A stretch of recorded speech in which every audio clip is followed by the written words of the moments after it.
This morning I was blending up my morning coffee and, I was throwing some butter in there, some coconut oil, had my mold-free coffee, and I was sitting there thinking like, people 10 years ago or less even would probably think I'm crazy right now. But there's actually a lot of different things that you can add to your coffee to get more amplified benefits from your morning coffee because it's already amazing. Oh my god, you guys can't even see this, but gotta take another sip. Keto coffee, cheers, AM peeps. And I did just take a shower and blow dry my hair.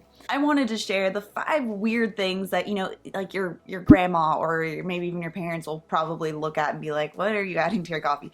I wanted to share those 5 things that you can add to your coffee that'll amplify the results of your coffee, make you feel awesome, and still taste amazing. And they don't break your fast. So if you're using intermittent fasting, then these are all A-okay. And yeah, I just said A-okay.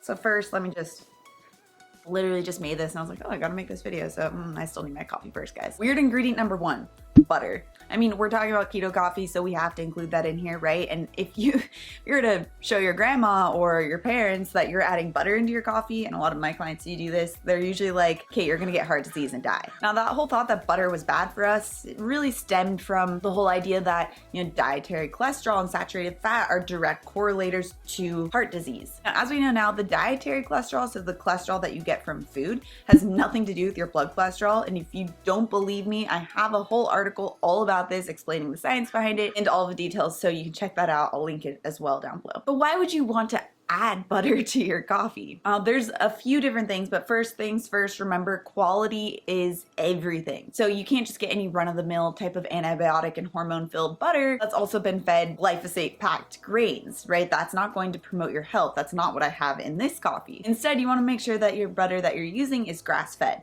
This is really important because it's going to have a higher level of those beneficial omega-3 fats versus the inflammatory omega-6 fats. So the grain-fed butters, or the grain-fed cows that make the grain-fed butter, they're going to have a higher level of those inflammatory omega-6 fats versus the omega-3s. Plus, what's really great about butter is that it does contain a compound called butyric acid. And butyric acid is something that's actually pretty difficult to get from our diet. Our gut bacteria does produce it when it breaks down fiber, which is why we also need to make sure we're having plenty of fiber as well. But you can also get it from grass-fed butter. So especially if you're focusing on healing your gut, then you want to make sure you're getting butyric acid because it's a really powerful anti-inflammatory for the gut. Cheers to weird ingredient number 1. Okay, now the second one you may have maybe not heard of before, but as someone who's extremely passionate about reducing anxiety, I have to bring it up. So if you've been avoiding caffeine or coffee because of anxiety, then this is definitely for you. So the weird food or ingredient number 2 is a compound called Ltheanine. So this is actually an amino acid, and it's something that's found naturally in green tea, but in smaller amounts.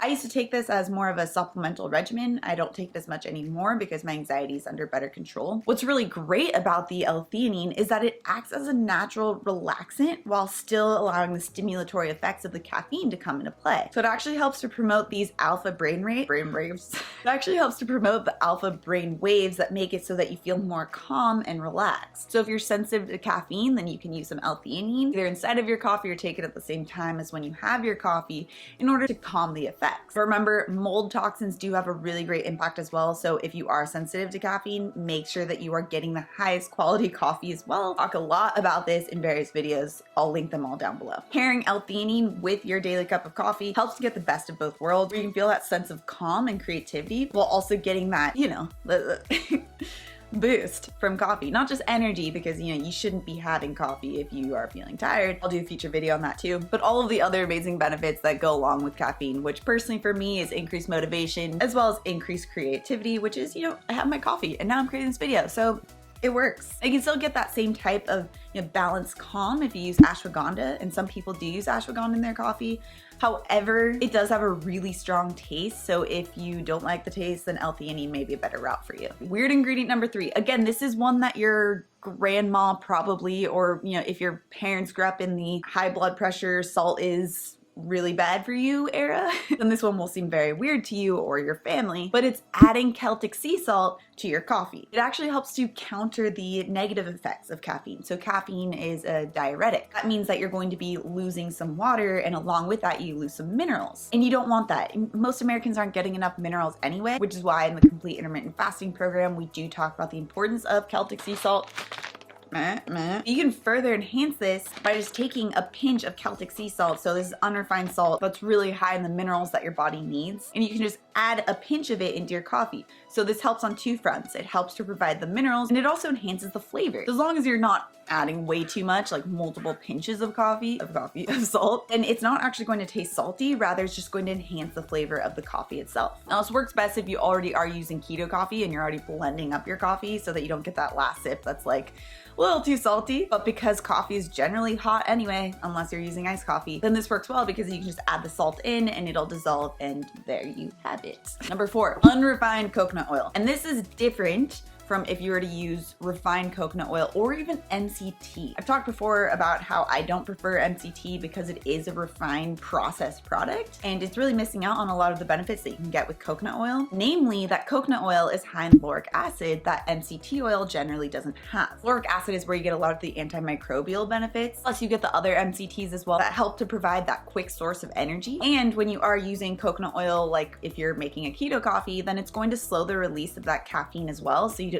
don't get that, high burst of caffeine and then that fall. It's more of that stable release. There's even some studies that have found that coconut oil is really great for improving memory, especially in anyone who has cognitive dysfunctions. There definitely still needs to be research on that, and I'm not saying it's the cure for Alzheimer's, but it is something that has shown some promise. So if you think about your day-to-day, what you generally need is focus, energy, and memory, right? And that will really help with that as well. Just make sure you blend it. It's not a great experience if you just plop the coconut oil into your hot coffee and just drink the hot oil on top. I have a video on how I make the best froth with keto coffee. This is something that you really need to check out if you are going to use coconut oil and butter or either or, and you want to make sure that coffee is a very enjoyable experience. Number 5, cinnamon. Okay, and I know this isn't much of a weird type of ingredient, but I did want to bring it up in today's list because it does have some really great benefits. Cinnamon has been found time and time again to help stabilize blood glucose levels. That's why you'll often find that type 2 diabetics are told to increase cinnamon intake because it is really great for just stabilizing that blood glucose level. And a lot of AM peeps who are making keto coffee every day use a little bit of cinnamon to just top it off. And as you guys know, with the keto coffee and with intermittent fasting,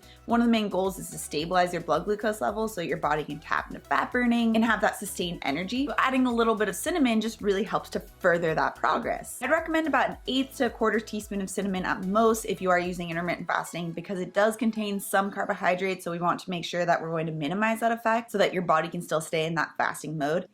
This is something where you can either blend it in or top it off, really whatever you prefer. Coffee is supposed to be something you enjoy, so make it something that's enjoyable. Every day for my coffee, I personally use the grass-fed butter and the unrefined coconut oil.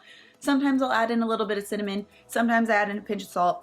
I rarely use the Ltheanine unless I am feeling a little bit more on edge. But these are all just things that you can cycle in, see what works for you and what's going to help you best achieve your goals. If you're wondering how it's even possible that you can add all these things in, like the butter or the coconut oil, and still not break your fast, highly recommend that you check out this video next, cover all the sciencey detail on why not only this works, but why you actually should be doing it for your goals. Also, if you love the science-backed information, make sure you subscribe to my channel right here and turn on the notification bell. Come out with new videos every Tuesday and Thursday. Keto Coffee, cheers, and I'll see you in my next video.